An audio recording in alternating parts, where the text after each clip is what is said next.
Les hôpitaux publics demandent davantage de moyens pour terminer l'année. Alors, est-ce bien raisonnable?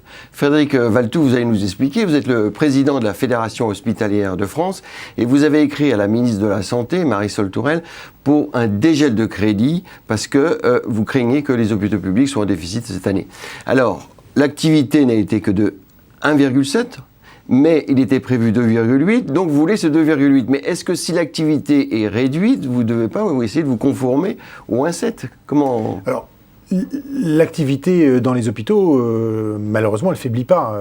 Dans les urgences, on est sur un rythme de 5% de fréquentation en 2014, comme dans les années précédentes, et on ne voit pas le flux faiblir. Mais globalement... Ça, c'est pour les urgences. Mais globalement... C'est moins important que ce qui a été prévu. C'est moins important. Mais vous voulez plus? Non, on ne veut pas plus. C'est-à-dire qu'on veut ce qui a été voté par le Parlement. Parce qu'on constate aussi qu'aujourd'hui, le rythme des charges est tel, 3,5% de hausse sur les charges, avec un ONDAM qui a été voté à 2,8 et qui, dans les faits, sera moins élevé à cause de ce gel prudentiel, c'est inévitablement le déficit qui se creuse. Mais comme l'activité moindre de ce qui avait été prévu dans la loi, légèrement moindre. Est-ce que vous ne devriez pas faire en sorte de...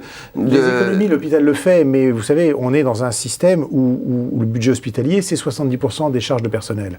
On a essayé... Le budget de personnel, oui. Le budget de la masse salariale, quoi. Voilà. On plaide auprès de la ministre et depuis plusieurs mois pour dire période de crise nécessite des réformes de structure, de vraies réformes de structure, et qu'on arrête d'imaginer que le système en lui-même, avec la voilure qui est la sienne aujourd'hui, puisse produire à l'infini des économies. Parce qu'aujourd'hui, ça provoque de l'usure, ça fait monter la tension, les tensions sociales, l'exaspération, ça provoque le retour de l'absentéisme, etc. Donc on voit que les clignotants sont plutôt, sur le plan du management, à l'orange. Mais on dit que l'hôpital n'arrive pas à se réformer, alors. Il n'arrive pas à se réformer parce que quand on dit reposons tranquillement le débat de l'organisation du temps de travail, revoyons les accords de 2002 sur les 35 heures, on nous dit circuler, il n'y a rien à voir. Oui. Et la ministre nous dit c'est pas un sujet. Ça, c'est pas un sujet. Et les personnels seraient d'accord pour travailler? Les personnels, c'est eux qui portent les souffrances de l'hôpital, c'est eux qui portent les dysfonctionnements de l'hôpital. Mais c'est d'accord pour travailler 40 heures, payer 35 On ne demande pas de revoir déjà le temps de travail. Gardons les 35 heures. N'agitons pas ce chiffon rouge de la durée du temps de travail.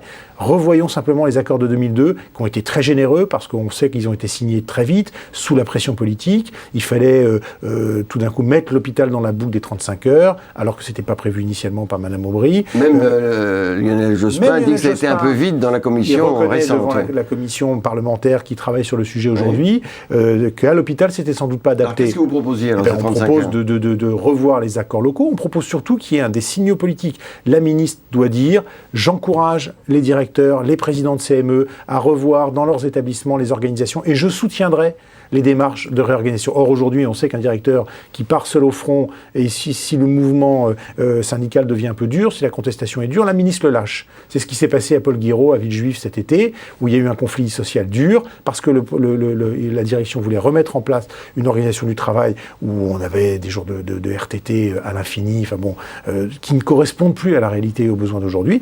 Il s'est fait lâcher par la ministre. Et donc, évidemment, c'est un mauvais signal. Aujourd'hui, il n'y a aucun encouragement à ce que sur le terrain, on revoit ces accords du temps de travail. Et au niveau restructuration, c'est-à-dire de regrouper les hôpitaux, dans la loi santé, il est prévu des groupements hospitaliers de territoire, pour qu'il n'y ait pas de doublons, pour qu'il y ait une mutualisation de différents services. Alors ça, vous êtes pour ou pas? Mais bien sûr, bonne idée. Et pourquoi ça ne se fait pas plus vite? Mais pourquoi ça ne se fait pas plus vite? Il ne faut pas me poser la question à moi. Nous, ça pourrait se faire. Est-ce qu'on a besoin d'une loi pour encourager les restructurations? Est-ce qu'on ne peut pas demander aux ARS de réouvrir le débat des coopérations entre établissements? Est-ce qu'on peut pas, le gouvernement ne peut pas s'attaquer à la question des blocs chirurgicaux? On sait qu'à l'époque de Mme Bachelot, il y avait une centaine de blocs de chirurgie sur lesquels on pouvait se poser des questions. Mais vous ne pouvez pas les fermer, ces blocs, vous, les directeurs d'hôpitaux?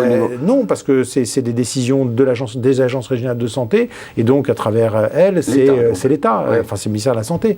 Et donc c'est au pouvoir public. On est dans la santé publique est très administrée, la santé en général, la santé publique particulièrement.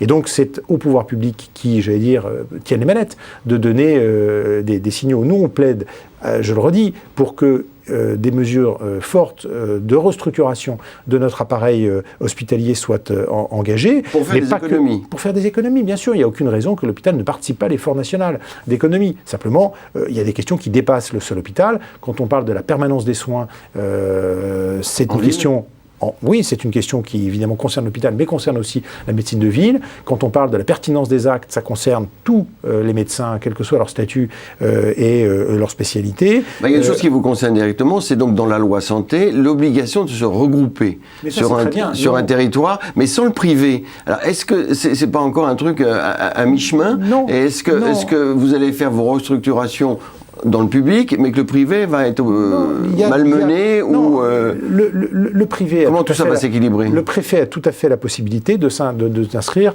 dans la mise en œuvre des missions de service public, oui. et donc des obligations de service public. Le privé, oui. Parce que participer à la permanence des soins, ça impose aussi des contraintes.